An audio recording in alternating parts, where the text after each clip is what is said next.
macam selalu kan, uh, kalau saya terbangun pagi kan, saya dengar azan. Allahu Akbar, Allahu Akbar. Subuh dah ni.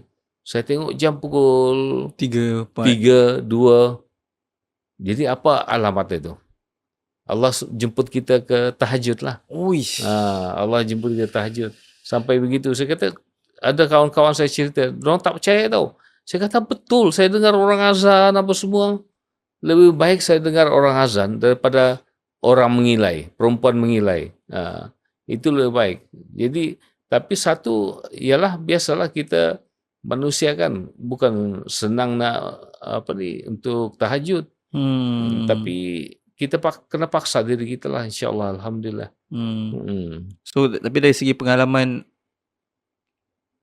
tuan sendiri, pengalaman yang ada nampak hantu ke pun tak pernah berlaku? Tak pernah. Tapi dia ganggu dari segi benda ni lah.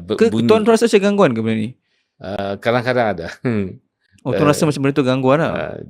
Bila terkena macam tu, jumpa ustaz lah.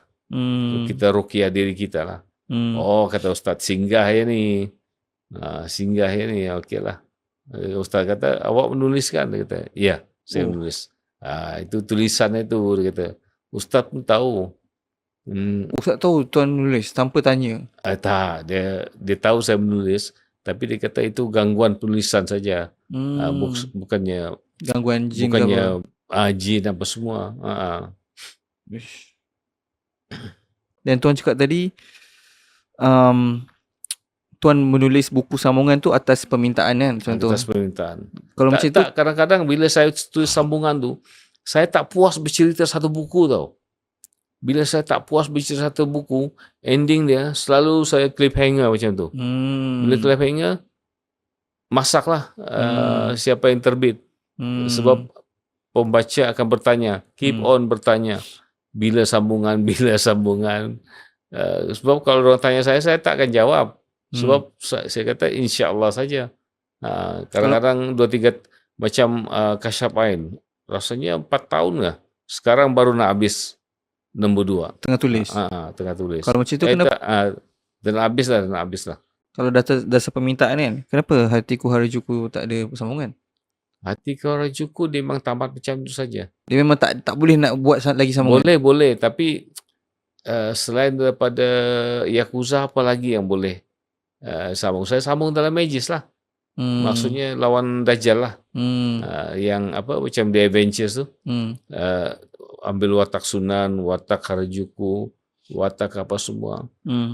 Harajuku punya sejarah tu, saya terpaksa beli buku macam mana nak build sesebuah pedang samurai tu. Dia besi tu akan diketuk, dilipat lagi, ketuk, akan dilipat lagi, ketuk, akan dilipat, berulang-ulang. Sebab itu pedang samurai itu agak tahan berbanding dengan pedang lain.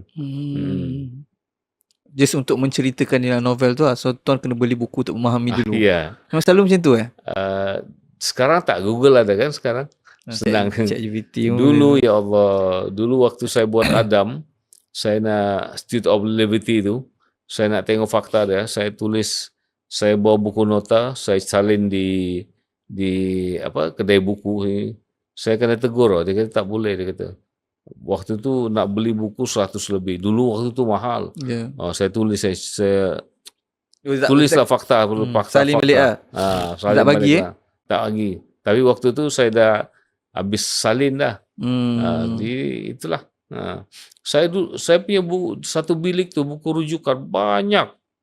Pasal belum zaman Google kan. Sekarang senangnya telefon, kita cari macam tu je, dapat dah.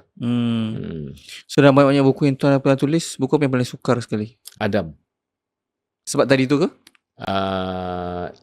Dia Adam, dia akudara anak Malaysia tau. Dia satu orang Malaysia, dia tembak Presiden Amerika. Bukan Presiden Amerika sekarang lah. Presiden Amerika yang dulu. Pasal dia marah betul dengan Presiden Amerika ni. Faham kan kenapa orang marah dengan Presiden Amerika kan. Jadi saya tulis dia tembak di kepala tau. Tapi editor kata jangan di kepala. itu menunjukkan bahwa kita akan sabar. Kita jenis yang sabar. Tembak di tangan saja. Lepas dia tembak tangan, dia dapat lari. Adalah dia punya adingan-adingan tu. Lepas tu, dia punya akhir sekali, dia mendarat di Israel. Tapi saya matikan macam tu saja. Maksudnya macam tak to be continue apa semua. Saya suka memancing pembaca dengan ending-ending macam tu. Dia Israel. Dan apa yang saya gambarkan 10 tahun, 20 tahun dulu happen. Benda yang agent Mossad ada di Malaysia happen. Itu tak tahulah macam mana, kebetulan ke mungkin kebetulan. Tapi apa yang mendorong tuan untuk tulis salah satu buku tu, contoh macam yang tadi kan, saya anak aku darah anak Malaysia kan. Kepelbagaian. Saya nak kepelbagaian. Saya novel cinta pun ada tahu. Satu Janji, Haura. Saya novel psikologi pun ada. Rahsia Perindu, Mandatory, Fiction 302. Saya novel Purba pun ada. Laksmana Sunan. Saya novel apa lagi? Sekarang saya cuba pelbagai semua sudut yang ada. Saya cari sudut-sudut untuk masuk. Jadi saya mau dikenali sebagai seorang penulis yang kepelbagaian. Saya masih ingat dulu waktu saya bersaing dengan novel-novel cinta tu kan. Sampai saya cakap dengan editor kan. Saya kata, boleh tak saya tulis novel cinta tapi pakai nama perempuan? Dia kata, no. Tetap dengan thriller juga. Dan yang dulu penulis thriller nombor 1 itu dipanggil jenama tu. Macam Ram FC master thriller, jenama juga. Itu yang sebenarnya marketing lah. Tapi Iram, untuk kepelbagaian, tapi apa yang trigger certain story tu? Dalam banyak jenis kepelbagaian, takkan dia akan timbul macam tu je. Cerita dia adalah seorang anak Melayu tembak Presiden Amerika. Mesti datang pada macam cerita pasal anak Melayu tembak Amerika. Ingat lagi tak zaman Al Gore datang Malaysia, dia kutuk pemimpin Malaysia.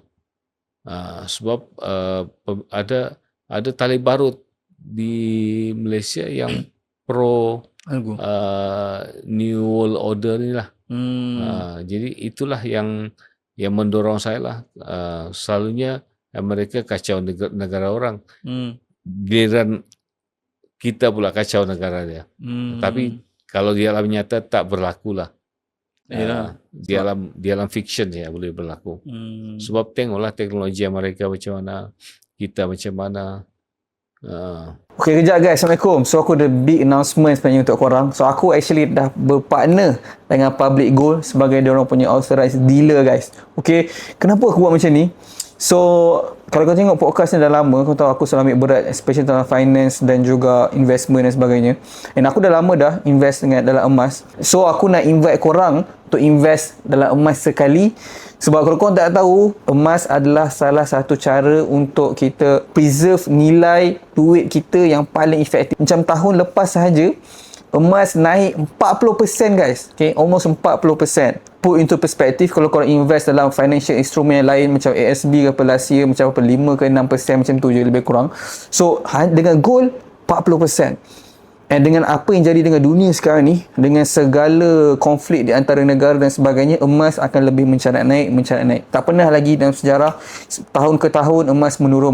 Tak pernah lagi guys. Okay, so aku nak buat giveaway guys. Aku nak bagi 0.25 gram. Kau boleh tengok apa yang aku pegang kat sini. So ni dia guys. Okay, so ni dia guys, 0.25 gram of official collaboration Public Gold dan juga kartun Inside Out kalau korang ingat. So ni korang boleh collect, and sebab ni korang boleh buat collection juga kalau korang nak. Dan siapa yang akan dapat 0.25 gram ni kepada investor yang bertuah, sepanjang bulan Julai ni aku akan run this giveaway. Satu orang akan memenangi 0.25 gram dengan syarat korang invest dalam emas hanya RM100 sahaja.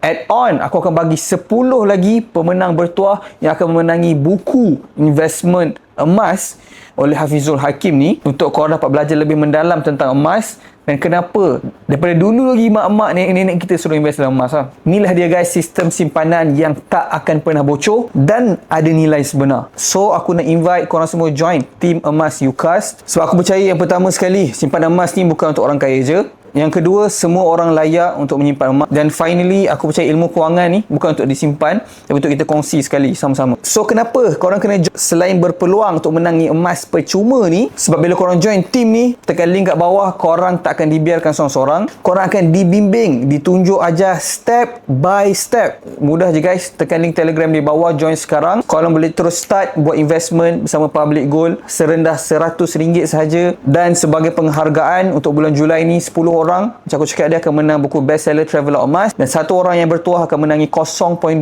gram emas. So bayangkan guys, korang beli emas RM100, korang ada berpeluang untuk tambah 0.25 gram lagi. So guys, jangan tunggu lagi, start sekarang. Tahun lepas je 40% naik, tahun ni kita tak tahu lagi total akan berapa. So klik link kat bawah, jumpa kat dalam, mulakan perjalanan emas korang hari ni.